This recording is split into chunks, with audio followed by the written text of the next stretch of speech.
Your accurate forecast from Adam Bell starts now with Storm Tracker weather on Montana's news station.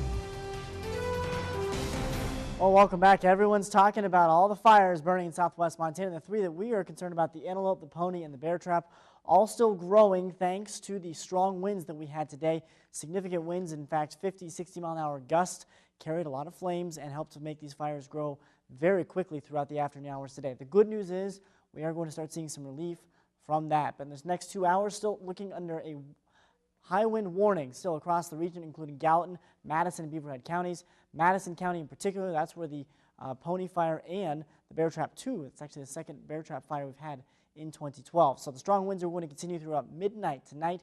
Then things will die down after that, and we will see a significant drop in the winds tomorrow afternoon. So good news there for those firefighters. As we look at the statewide map, you can see a lot of warm, dry air for central and eastern Montana. There were some scattered showers and storms well into Canada now, and then a couple of clouds and some showers out toward Missoula, and that's actually one of the cooler spots across the state as well as a result.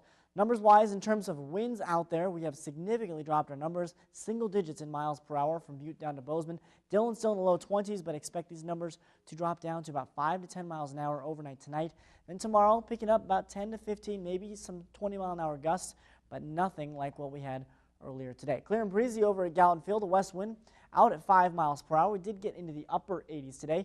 Downtown Bozeman at MSU, we actually tied the record high, 93 degrees today across downtown Bozeman. Let's go outside with our First Interstate Bank iCam. You can see the vast amount of smoke that is extended across much of the Gallatin Valley. As we take a little pan, you can see exactly how much smoke has really moved across not only to our west, but most of the Gallatin Valley inundated with some of that smoke. And if you can smell it, well, you're not alone across the region. Let's take a look at the numbers on the other side of the divide over in the mining city. 54 degrees under a clear sky. Still windy out there. Northwest wind at 5 miles per hour. It did get into the upper 70s, well above average for this time of year.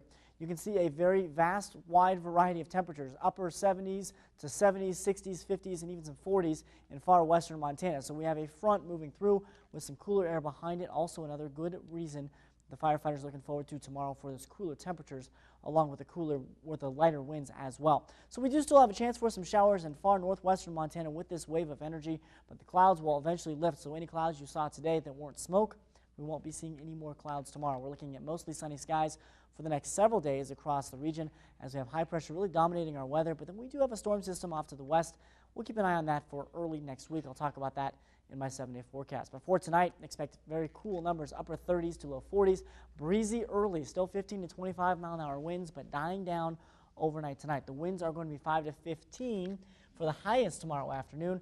Gusty at times, but low 70s for those forecast highs in and around the Butte area. 40s and 30s tonight in the Gallatin Valley, so a comfortable evening. Still breezy, but gusty winds tomorrow afternoon, but not nearly as bad as what we saw across the area. Now, as we look at the 7-day forecast, 70s to 80s sticking around throughout most of the next 7 days, so very mild numbers. Not the best weather for fighting fires, but better the fact that we don't have these winds moving around, both in Bozeman and in Butte. A chance for some showers early next week. That was that low pressure system I talked about. Going to be moving through, possibly giving us a few showers here and there. Nothing too significant to worry about across our area, and even West Yellowstone, plenty of sunshine over the next 7 days. The Lolo area was struck with high winds earlier today as well, pushing one huge tree onto a truck. Kind of scared me. I was very stunned. I was just stood there for like 5 seconds just looking at it. Then we ran straight in to see if it hurt the truck. This was the scene this morning as homeowners worked to remove the tree off the truck parked on Lakeside Drive in Lolo. Enoa and his sister were visiting from Minnesota, said they were outside when they heard a loud crash. No word yet on how much damage there was to the truck. I'm just glad it wasn't my truck.